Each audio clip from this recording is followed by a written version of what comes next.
Hello বন্ধুরা, আশা রাখছি তোমরা অনেক ভালো আছো।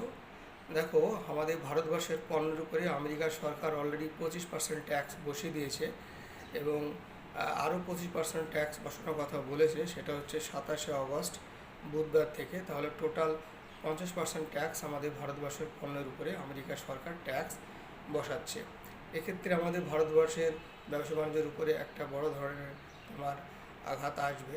কারণ এই ব্যবসা বাণিজ্য যদি স্লো ডাউন হয়, সেক্ষেত্রে কিন্তু আনএমপ্লয়মেন্ট রেট কিন্তু বেড়ে যাবে, কর্মসংস্থান কমে যাবে।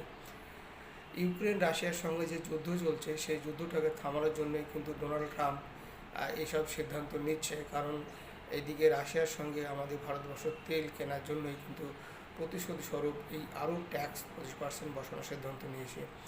যাই হোক, এগুলো ঠিক নয়, কিন্তু আমাদের ভারতবর্ষের সেন্ট্রাল গভর্নমেন্টের যে ইন্টারন্যাশনাল রিলেশন, সেটা আরও ভালো করে বাড়াতে হবে, যাতে করে আমাদের দেশে প্রবলেম না হয়।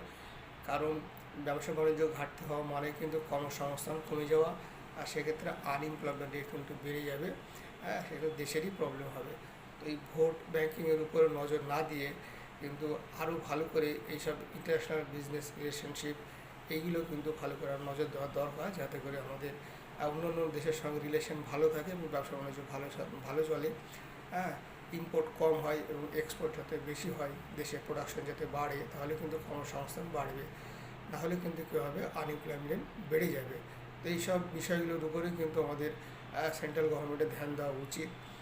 এখন দেখা যায় ম্যাক্সিমাম যেগুলো কাজের কথা, এডুকেশন থেকে শুরু করে, কর্মসংস্থান থেকে শুরু করে, চাকরি বাকরি থেকে শুরু করে, তারপরে কৃষকদের ডেভেলপমেন্ট থেকে শুরু করে, স্কটেজ ইন্ডাস্ট্রি, স্মল ইন্ডাস্ট্রিগুলোকে কীভাবে আপলিফমেন্ট করা যায়, সেসব কথাগুলো শুরু করে এইগুলোর উপরে ধ্যান না দিয়ে কিন্তু ভোট ব্যাঙ্কিংয়ের উপর নানা রকম নজর দেওয়া হচ্ছে।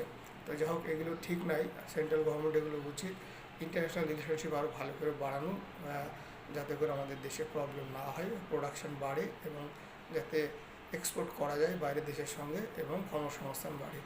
তো সবাই ভালো থাকবে। Thank you so much.